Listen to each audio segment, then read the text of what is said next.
तो अजय सहरावत, अब तो केजरीवाल आपको चैलेंज भी सीधे तौर पर कर रहे हैं। कुछ देर पहले आपने सुना होगा एक्सक्लूसिव इंटरव्यू केजरीवाल का, जिसमें सीधे कह रहे हैं कि भाई चेहरा ही नहीं है तभी तो घोषणा नहीं कर रहे, चेहरा है तो लाइए, लाइव टीवी डिबेट कराइए।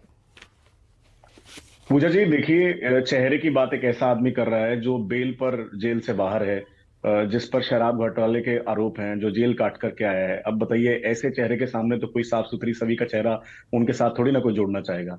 जो खुद बेल पर बाहर है वो दूसरों के चेहरों की डिमांड कर रहे हैं। मतलब जिन्हें चेहरा छुपा लेना चाहिए, अपने हाथ रख करके अपना मुंह छुपा लेना चाहिए दिल्ली के सामने कि मैंने कोई काम नहीं किया, मैंने दिल्ली को प्रदूषण से भर दिया, मैंने यमुना साफ नहीं करी, मैंने रोड ठीक नहीं करे, मैंने दिल्ली को बेहाल कर दिया, और आज मैं जेल में बैठा हूं और फिर मैं कह रहा हूं कि मैं चेहरे की बात करता हूं। मतलब ये तो बड़ा शर्मनाक और बड़ा ही हास्यास्पद मामला है।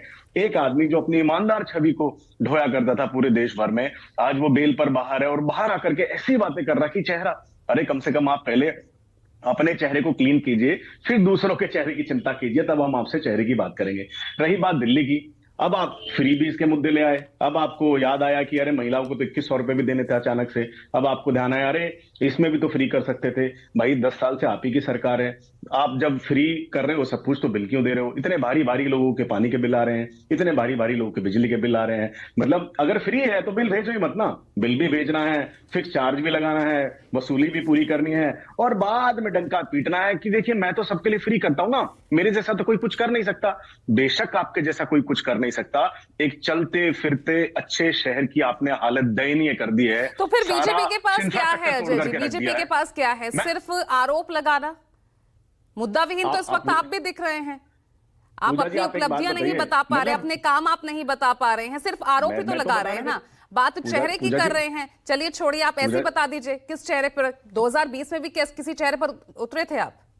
नहीं पूजा जी, आप एक बात बताइए, हम तो छत्तीसगढ़ में भी बिना चेहरे के चुनाव लड़े थे, हम तो राजस्थान में भी बिना चेहरे के चुनाव लड़े थे, हम तो हर स्टेट में बिना चेहरे के चुनाव लड़ते, उसके बाद चेहरा देते हैं। हमारी तो पूरी स्ट्रैटेजी है। और आप कहेंगे ऐसे सरकार नहीं बनती, हम तो 4-5 स्टेट ऐसे अभी गिनवा दूंगा बैठ के जिनमें हमने बिना चेहरे के चुनाव लड़ा और उसके बाद सरकार बनाई है। लोग काम पर वोट देते हैं, लोग प्रोग्रेस पर वोट देते हैं। अगर आज दिल्ली में UVR2 बन रहा है तो अरविंद केजरीवाल थोड़ी बना रहे हैं, केंद्र सरकार बना रही है। अगर आज मेट्रो की एक्सपेंशन हो रही है तो अरविंद केजरीवाल थोड़ी बना रहे हैं, केंद्र सरकार बना रही है। अगर आज लेकिन ना तो इस वक्त राजस्थान में चुनाव है, ना छत्तीसगढ़ में चुनाव है, ना MP में चुनाव है, दिल्ली में चुनाव है, जहां 26 साल का आपका वनवास है।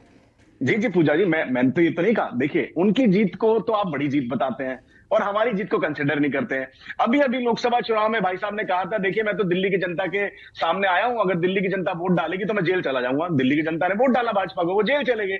क्या वो वीडियो आप चला सकते हैं? अभी आप नहीं चला पाएंगे, क्योंकि उनका सिस्टम दूसरा है। जब हम MCD में 104 काउंसिल ले आते तो क्या हमारी हार हो जाती है? हम MCD में सरकार बनाते तो क्या हमारी हार हो जाती है? हम लोकसभा लगातार 7 सीटें जीत रहे हैं, कांग्रेस और आम आदमी पार्टी मिलकर भी हमें नहीं हरा पा रहे हैं, तो हमारी जीत नहीं, उनकी जीत है। मतलब ऐसे थोड़ी ना होता है। तो यानी इस बार भी बिना चेहरे के आप चुनाव में उतरने वाले हैं ना, यही आप कहना चाह रहे हैं ना? देखिए आप समझिए, ये किसी पॉलिटिकल पार्टी की एक स्ट्रैटेजिक मूव होती है। ये टीवी पर बैठ के थोड़ी ना आप तय करेंगे या मैं तय करूंगा कि हम कैसे लड़ने वाले कैसे नहीं लड़ने वाले हैं। जब हमारी पहली लिस्ट आएगी, जब हमारी कोई आधिकारिक घोषणा होगी तो आपको पता चल जाएगा कि हमारे चुनाव लड़ने की प्रक्रिया क्या है। उसको इस तरह से टीवी पर बैठ के तो नहीं डिस्कस किया जा सकता। वो तो जब सबके सामने आएगी तो सबके सामने आएगी। अरविंद केजरीवाल से मैं पूछना चाहता हूं, क्या वो चेहरा अपना बना रहे हैं? क्या वो CM बन पाएंगे? क्या आपने सुप्रीम कोर्ट का इंटरिम ऑर्डर कभी पढ़ा है? जो आदमी दिल्ली ठीक है, गणेंद्र भारद्वाज जवाब दीजिए इस सवाल का। और